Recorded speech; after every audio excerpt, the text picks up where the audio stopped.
Imagine that you are a district manager and you have identified a health facility with a high number of unimmunized infants. Why do you think the health facility may have so many unimmunized infants?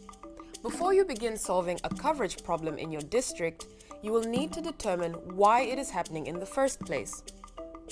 Without a good understanding of why, you may waste your effort and resources trying to fix the wrong problem. We will talk about 4 different methods of investigating why a coverage problem exists. You may need to use one or all of these ways depending on the type of problem you have identified. The first method is to review and analyze any data you have that is related to the specific problem you have identified. Start by looking at data compiled in the facility's monthly immunization reports, such as stockout data or temperature alarm data, as well as process indicators such as the number of outreach sessions completed versus planned. Look at data from the past several months. Do you detect any patterns or consistent problems at the health facility that could lead to weak immunization coverage? Data may give you a glimpse of which problems are occurring, but to get a full understanding of why, you may need to dig deeper. After reviewing the performance data, you may decide to investigate by visiting the health facility that is having problems. During this supervisory visit, you will be able to ask questions, observe, and look at the local facility data in person. First, meet with health facility workers and ask why questions in order to identify the root of the problem. With every answer you receive, ask another why question until you discover the true underlying reason or root cause for each main problem identified. For example, imagine that you and the health facility staff are looking together at the facility's coverage monitoring chart. A series of why questions might go something like this. Pentavalent 3 coverage is only 60%. Why do you think it is that low? We could not carry out all outreach activities last month. But why?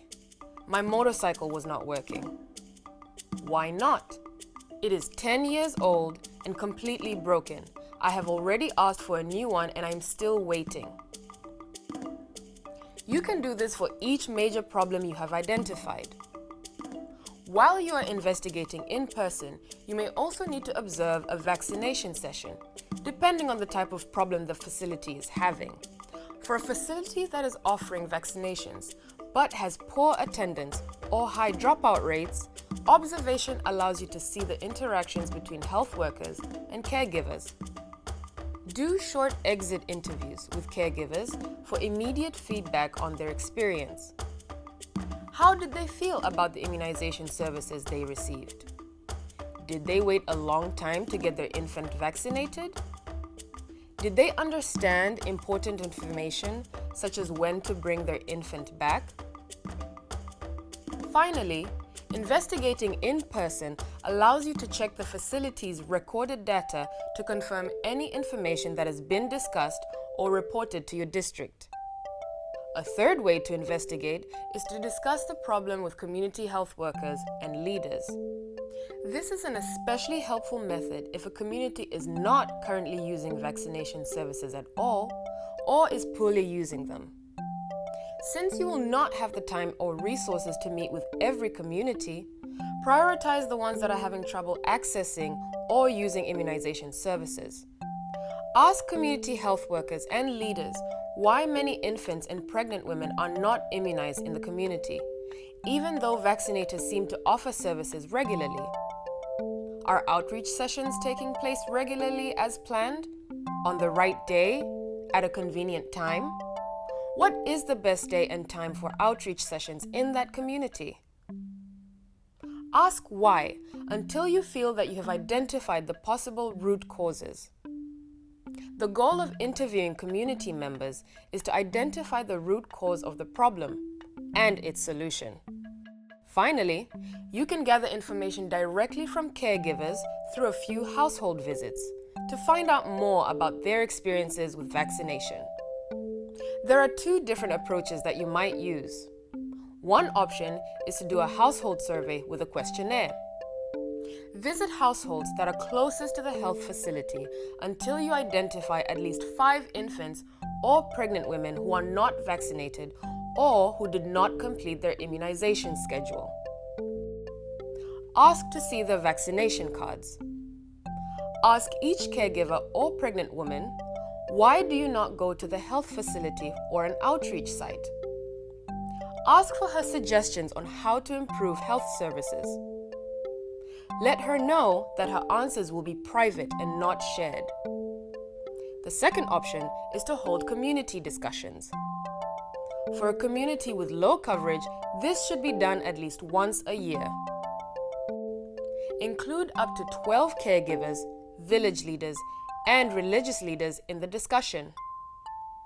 Make sure you have everyone represented, especially those who have persistently low coverage, who are particularly difficult to reach, or who are more likely to avoid vaccinations.